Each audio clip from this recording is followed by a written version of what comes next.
Merci de Herren für Ihre Präsenz. Wir können leider nicht Luxemburg machen, ich weiß, wie wir wissen. Ich wollte aber paar Worte lassen, für die anderen merken, dass mein Spruch hun. The speaker spoke in Luxembourgish. There were a few words in my mother tongue, just in case you were wondering what this is.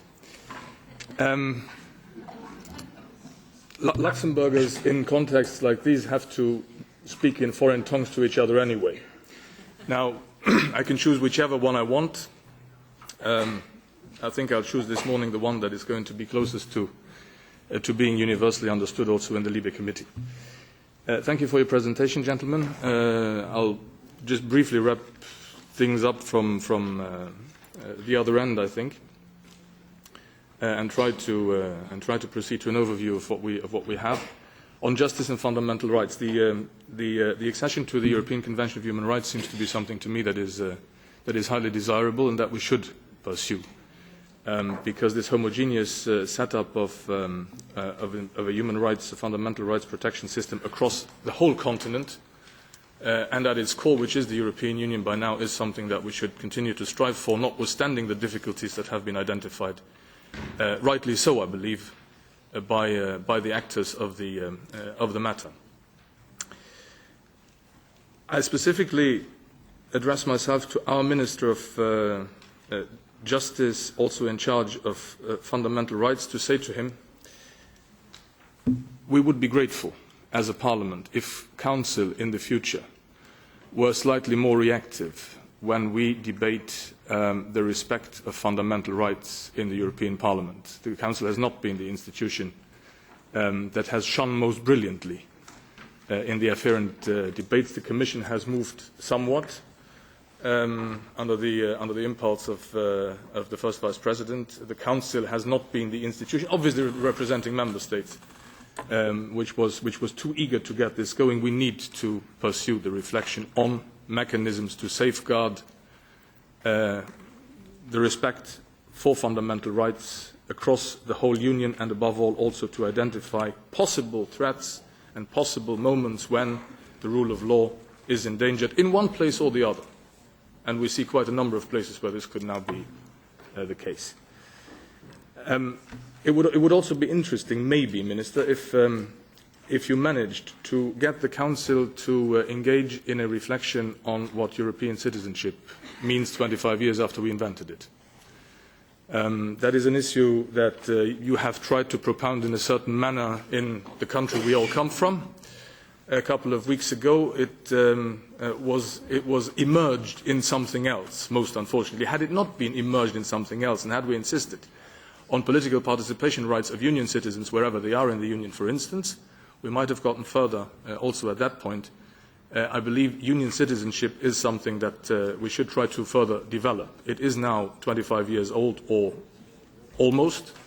Some further evolutions of that would be a good thing, especially since it would foster European identity and at the same time would be a call for integration into a system of values which we all try to propound.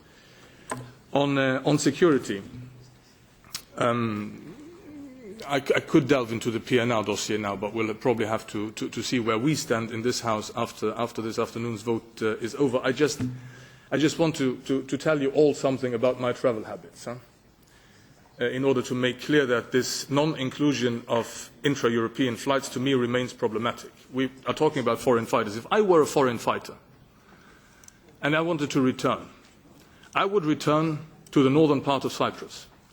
I would cross the line and I would take a Ryanair flight back to the heart of Europe, and I would not be traced and I would not be tracked. That means that all the setup that we're now contemplating, our own compromises for this afternoon included, is not going to catch me. Now, I don't specifically want to be caught, nor do I think that I need to be caught.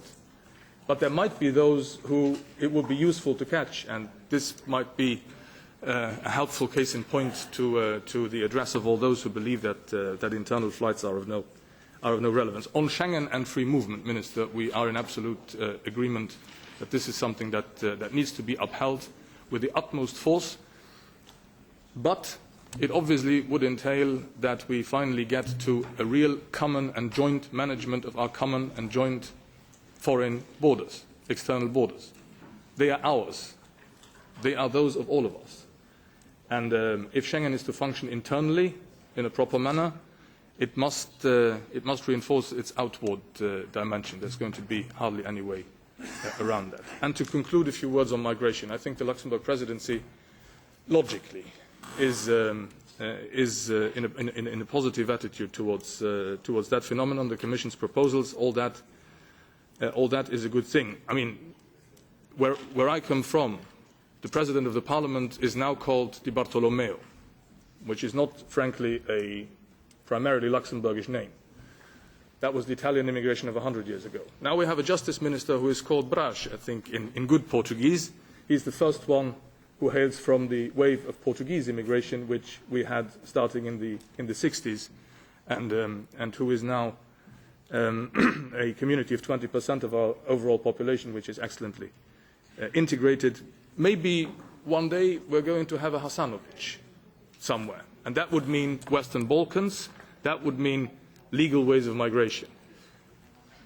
We need to focus on legal ways of migration, I believe, in the future, especially for those places from which it becomes nonsensical to still accept asylum seekers. We cannot continue accepting asylum seekers from countries with which we negotiate accession, but we might very well realize that it makes sense to take legal migrants from there in increased numbers who would join those communities that we have in other places within the Union. Thank you.